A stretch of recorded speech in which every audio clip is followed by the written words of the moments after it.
Nancy Guthrie's home. That's according to a source familiar with the investigation. The person seen in that image is now considered a suspect. She was the kind of woman people describe the same way every time.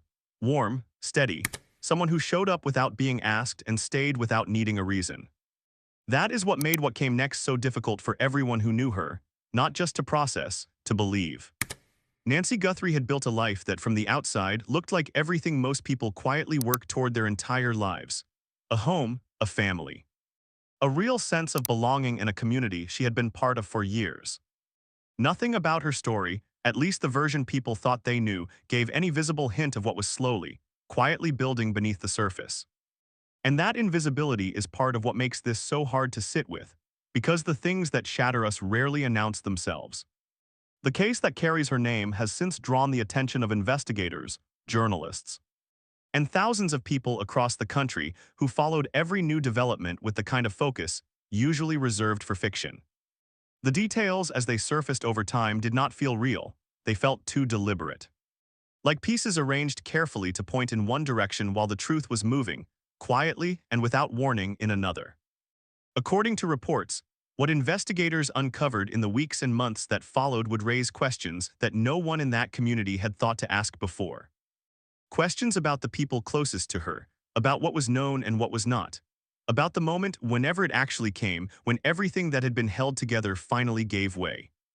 Some cases stay with you not because they are extreme, they stay because they are human, because they ask you to look at ordinary life and accept that you may not be seeing all of it.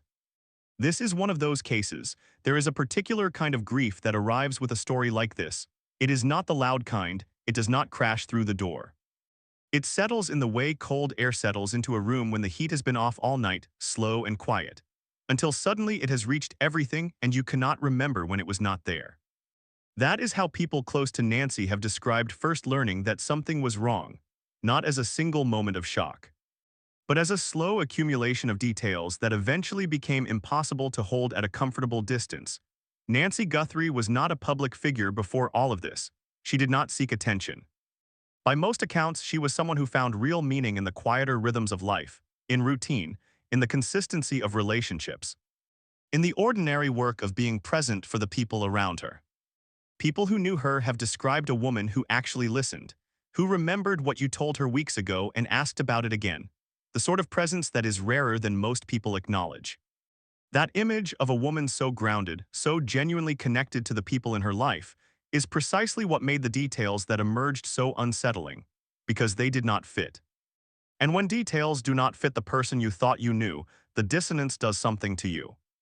The town where Nancy built her life was the kind of place where people know each other by name, where stories travel fast and linger long after they should. It was not a place accustomed to this kind of disruption, and according to those close to the investigation, that unfamiliarity made everything harder to process. People did not have a framework for it. They were being asked to absorb something their experience had not prepared them for. Her background, from everything publicly known, was unremarkable in the most honest and ordinary sense of that word. She had carried the same quiet challenges most adults carry, stretches of financial pressure, the slow friction that builds inside long relationships, the daily invisible work of keeping a life and a household moving forward. Nothing in her history, as far as anyone has said, pointed toward anything unusual. And yet, the weeks leading up to when everything changed had reportedly been tense in ways that those closest to her were only beginning to understand after the fact. Small things.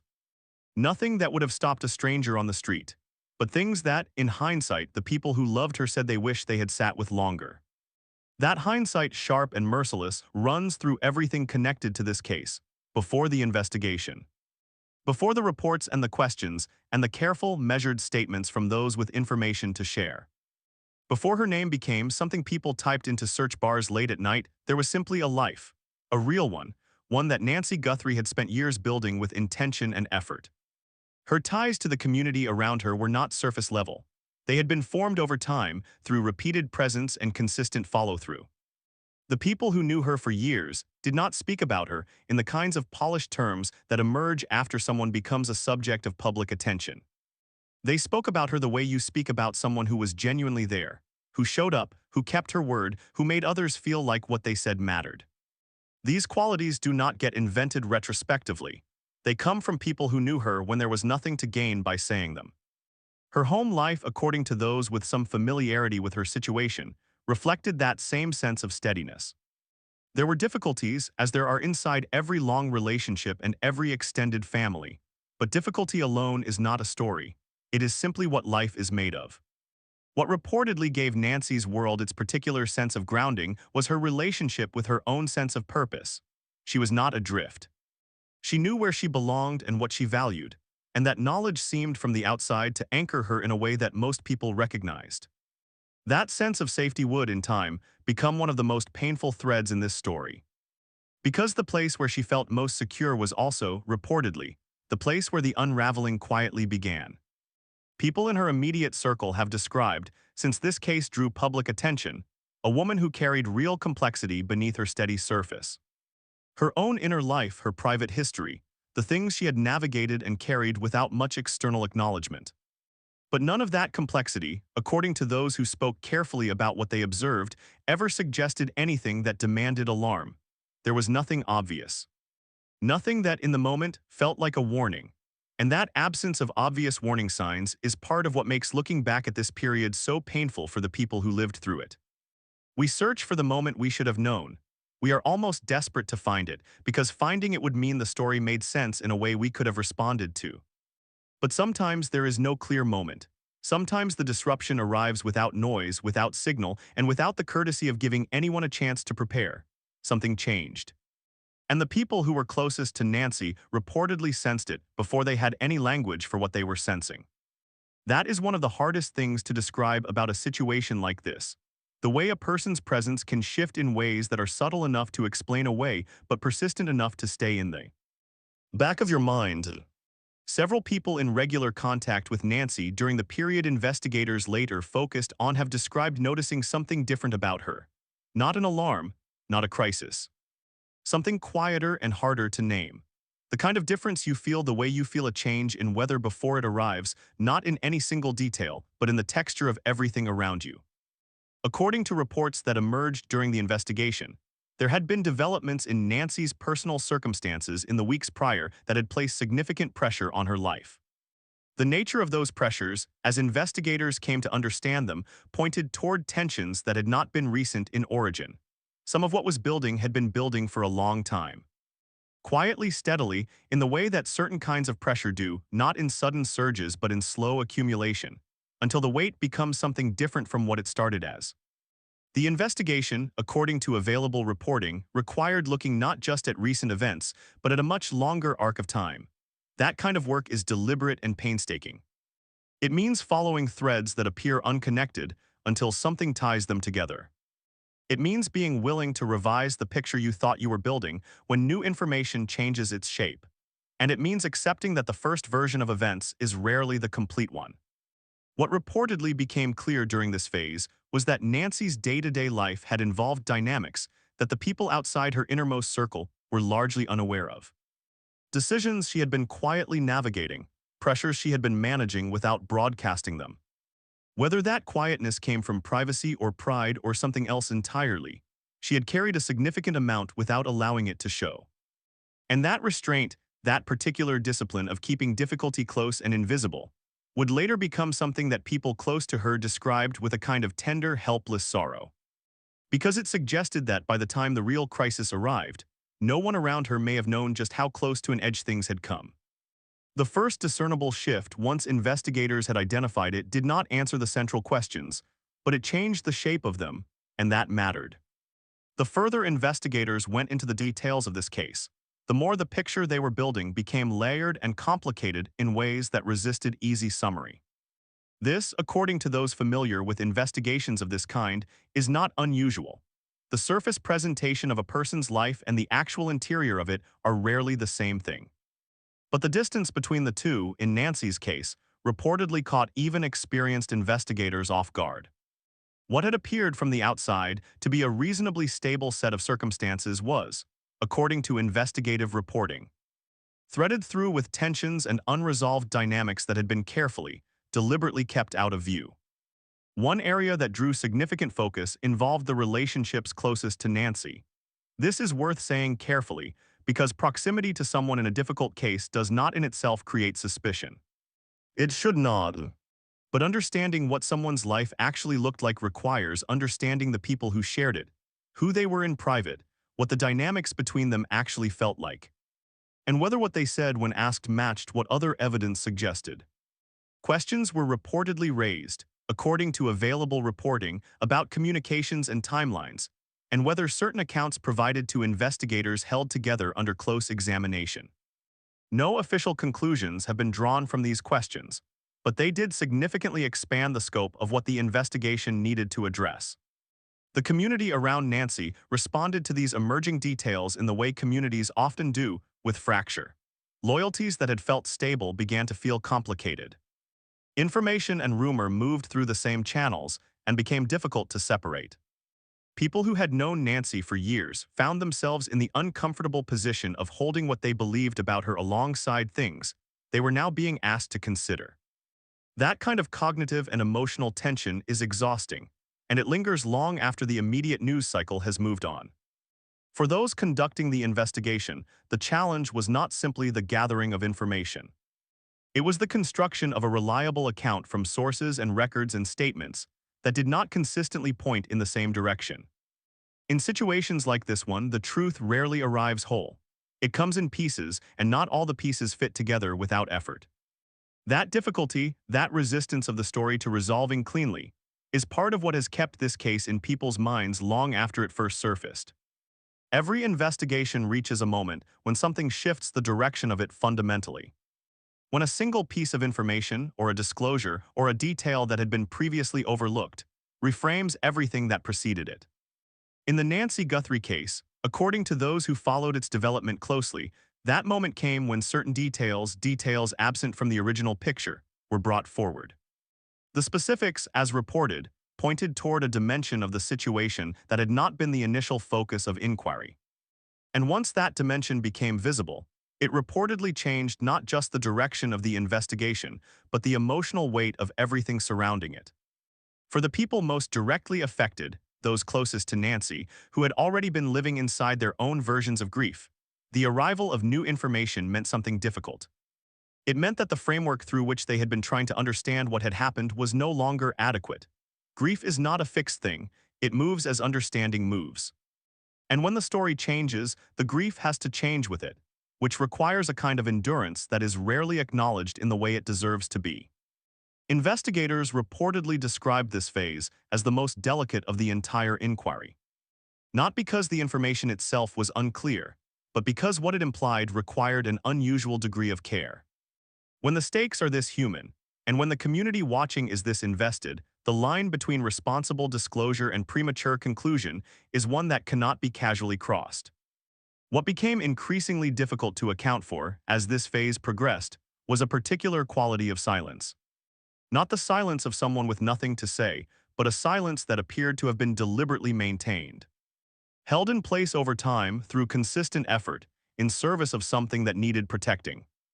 Exactly what was being protected, and by whom and at what cost, remained among the most pressing unresolved questions at the center of this case. The turning point did not bring resolution. In many ways, it made the absence of resolution more visible and more significant. By the time the case had developed to this stage, it had long ceased to be a single coherent story. It had become several stories running alongside each other, each true in its own way, each incomplete on its own terms. There was the story investigators were assembling from evidence and testimony. There was the story the community had been constructing from what information had reached them, filtered through their own relationships and histories. There was the story being lived by the people closest to Nancy, the private, exhausting, largely invisible story of people trying to grieve and process and remain functional while the world examined their lives for meaning. And then there was the story Nancy herself had been living before any of this became public, the one no external account could fully reconstruct. According to reports that continued to emerge over time, the psychological dimensions of what Nancy had been navigating prior to these events were more significant than the surface picture had suggested. There are indications, described carefully by those who have reported on this responsibly, that she had been operating under pressures that the people around her did not fully understand. Pressures that may have shaped her choices, her silences, the way she moved through her days. A surface reading of her life would not have revealed these things. That is, perhaps, one of the most quietly devastating aspects of all of this, that a great deal of what she was carrying may have been invisible even to those who loved her most. The people who cared about Nancy have spoken, in various ways, about wanting the full truth to come forward. Not because the truth will be comfortable, by all indications, it will not be, but because incomplete stories are their own kind of torment. They leave the people inside them unable to properly grieve, unable to find solid ground, unable to move from one chapter of their lives into the next. Truth, even when it is painful, gives you something to stand on. Uncertainty gives you nothing but the ongoing weight of not knowing.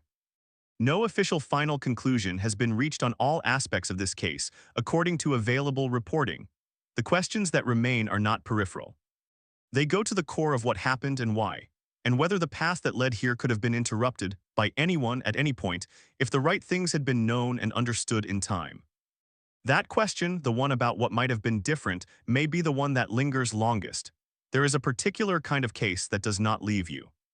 Not because it is extreme, not because it is sensational, but because it holds a mirror up to the texture of ordinary life and shows you how much of what is real between people remains invisible to everyone watching from the outside. Nancy Guthrie's story is that kind of case. Whatever the full accounting of events eventually looks like, and according to all responsible reporting, important parts of this story are still unfolding. What cannot be removed from it is the fact of a life that was real. That mattered to real people. That was not simply a set of circumstances to be analyzed, but a person who existed fully before she became a subject of public attention. She was not a symbol. She was not a cautionary tale in waiting. She was a person. And that distinction becomes more important, not less, as time passes and more voices enter the conversation about what her story means. For the community she belonged to, the impact of all of this will not fade quickly. Communities do not process a story like this and quietly return to what they were before. They carry it. They talk about it in the way people talk about things that changed them, carefully, in certain company, returning to it when something new surfaces or when a particular anniversary comes around. Some of the people in that community will spend years sitting with questions that may never fully resolve. That sitting, that long, patient endurance of uncertainty, is one of the quieter and less visible forms of suffering that cases like this produce. It rarely makes the coverage. But it is real and it is lasting. What this case asks of the people following it truly asks, beneath the surface of curiosity, is something more than attention. It asks for the kind of care that keeps the human beings at the center of it visible as human beings, even when the details are complicated and the full picture is still emerging. The facts that have come forward and the facts still to come are not just narrative elements. They are pieces of someone's actual life, of real loss. Of a real search by real people for something solid enough to hold onto. The new details are not just developments in a news story. They are moments in a human reckoning that is still underway. And the people living through that reckoning deserve to be witnessed with the care they have never had any choice but to extend to themselves. Some stories do not close. They simply reach a point where you have to decide how you will carry what you know, and how honestly you will hold what you do not. If this story stayed with you, if it made you think about the lives we live quietly, the weight we carry without speaking about it, or the way truth tends to arrive slowly even when we are desperate for it to come all at once, take a moment and share what you are thinking in the comments. There is something meaningful about people who are willing to sit with a difficult story and engage with it thoughtfully rather than just moving past it. These cases matter not because they are dramatic, but because they are human. And the more carefully we pay attention, the more honestly we are able to understand the world we are all, in our own ways, navigating together. Subscribe if you want to follow more stories told this way, slowly, carefully, and without rushing past the parts that deserve to be felt.